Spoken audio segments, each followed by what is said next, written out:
केशव कह लो, बिहारी जी कह लो, कृष्ण कह लो या भगवान कह लो, जगन्नाथ कह लो या बहुत सारे अनेक नाम हैं भगवान कृष्ण के। कहा जाता है कि महाभारत युद्ध में एक अहम हिस्सा थे भगवान कृष्ण।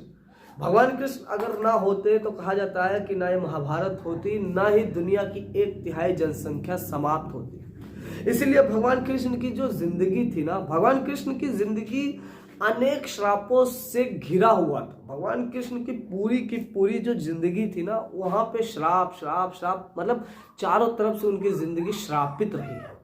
और यही वजह है कि भगवान कृष्ण के आज हम बात करने वाले हैं एक रहस्यों के बारे में।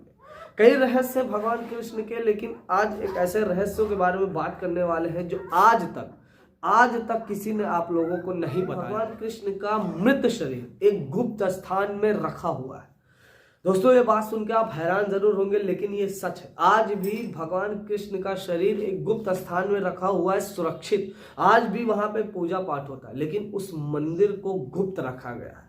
शायद क्या आप लोगों को बिल्कुल नहीं पता होगा उस मंदिर के बारे में। देखिए, भगवान कृष्ण की मृत्यु, भगवान कृष्ण का दिल, भगवान कृष्ण का शरीर, उनका भगवान कृष्ण की बांसुरी, भगवान कृष्ण का मुकुट, बहुत सारी रोचक तथ्य हैं आज भी इस धरती पे। आज हम उन्हीं रहस्यों के बारे में बात करने वाले हैं, जैसे कि भगवान कृष्ण के दिल के बारे में आज हम बात करने वाले। कहा जाता है भगवान कृष्ण का दिल आज भी रखा हुआ है जगन्नाथपुरी मंदिर में। जगन्नाथपुरी मंदिर के पीछे बहुत बड़ा भारत युद्ध होने के पश्चात भगवान कृष्ण के ऊपर अनेक श्राप थे।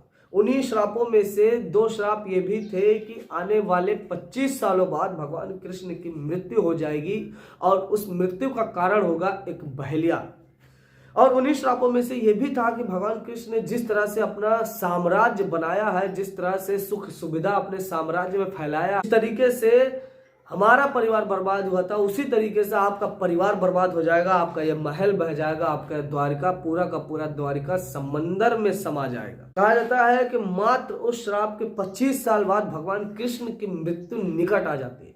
भगवान कृष्ण एक पीपल वृक्ष के नीचे आराम कर रहे होते हैं, आराम ऐसे फरमा रहे होते हैं, तभी उनको थोड़ी सी नींद आ जाती है। नींद ऐसी आती है कि जैसे ही वो सोने चलते हैं तभी उनके पैर में एक तीर आके लगती है।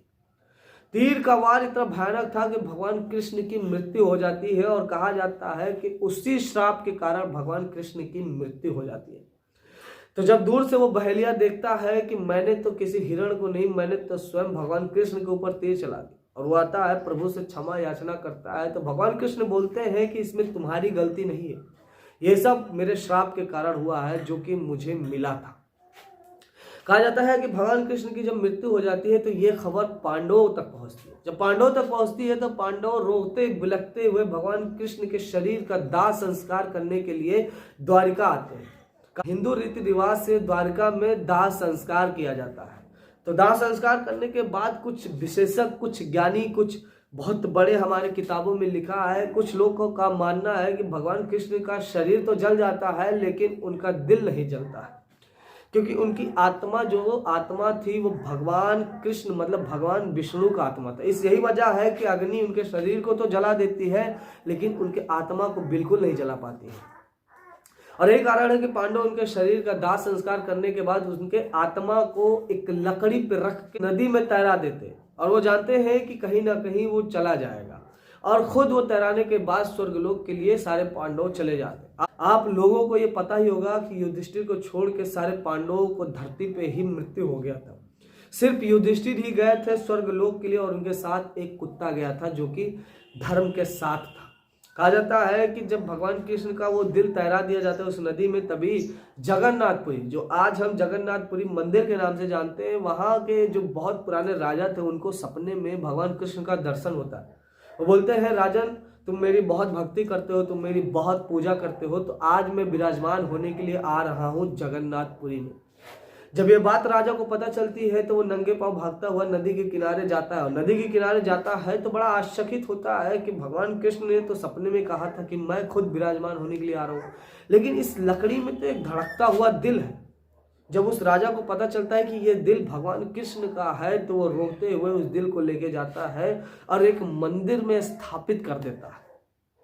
इसके पीछे की कहावत बहुत बड़ी है। कहा जाता है कि उस राजा के बाद कोई भी उस दिल को देख नहीं सकता था। उस दिल को जो देख लेता था वो अंधा हो जाता था या फिर उसकी मृत्यु हो जाती थी। यही कहावत है कि उस दिल को आज भी बदला जाता है, मतलब एक मूर्ति से दूसरे मूर्ति में स्थापित किया जाता है। उस दिल को चेक करने के लिए डॉक्टर आते हैं, और यही वजह है कि जब भी उस दिल को चेंज किया जाता है तो उस दिल को चेंज करने के लिए पूरे शहर की लाइट बंद कर दी जाती है, और जो भी पुजारी चेंज करते हैं उनके हाथों में ग्लव्स होता है, उनके आंखों में पट्टी बांध दिया जाता है ताकि वो देख ना सके। लेकिन पुजारियों से जब पूछा गया तो वो कहते हैं कि हमारे हाथों में कुछ बड़ा सा रखा होता है और धड़क रहा होता है, मतलब दिल जैसा महसूस होता है। यही कहावत है कि उस दिल को भगवान कृष्ण का दिल कहा जाता है।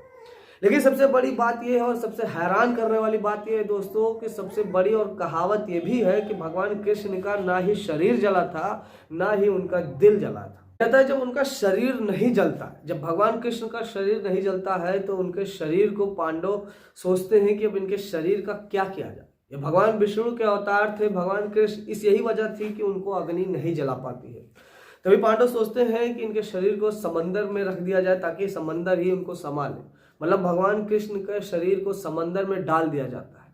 लेकिन होता कुछ ऐसे है कि जब उस बहेलियों को पता चलता है कि भगवान कृष्ण का शरीर समंदर में डाल दिया जाता है तो वो पश्चाताप करने के लिए, मतलब अपनी गलती का क्षमा मांगने के लिए भगवान कृष्ण के शरीर को निकाल लाता है, और शरीर को निकाल लाने के बाद वो पूजा याचना करने लगता है, उनसे प्रार्थना करने लगता है भगवान कृष्ण के उसी मृत शरीर को रख कर।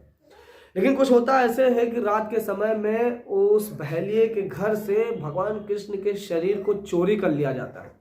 चोरी एक तांत्रिक करता है और गुफा में लेके जाता है, भगवान कृष्ण की पूजा याचना करने लगता है, मंत्रों का उच्चारण करने लगता है अपनी सिद्धि प्राप्त करने के लिए। लेकिन जब बहेलिया को पता चलता है कि भगवान कृष्ण का शरीर जो कि वो चुरा लेके आया था वो भी और उसके पास नहीं है, तो वो रोने बिलखने लगता है। वो भक्ति में इतना लीन हो जाता है कि वो खाना पानी छोड़ देता है और दुख में एकदम से परेशान हो जाता है। भगवान कृष्ण उसको दर्शन देते हैं, दर्शन जगन्नाथ के रूप में देते हैं और उसको बोलते हैं कि आज के बाद मैं यहीं पे नील माधव के नाम से विराजमान हो जाऊंगा, और चिंता करने की बात नहीं है, आज के बाद से यही मेरी पूजा होने लगेगी और तुम पूजा यहीं पे करो। तांत्रिक जो भगवान कृष्ण के शरीर को लेके गया था, कहा जाता है कि नील माधव मंदिर जो कि एक गुप्त स्थान के रूप में बनाया गया है, उसी के आसपास किसी गुप्त स्थान पे आज भी भगवान कृष्ण का शरीर रखा हुआ है। आज भी गुप्त तरीके से भगवान कृष्ण का मृत शरीर रखा हुआ है।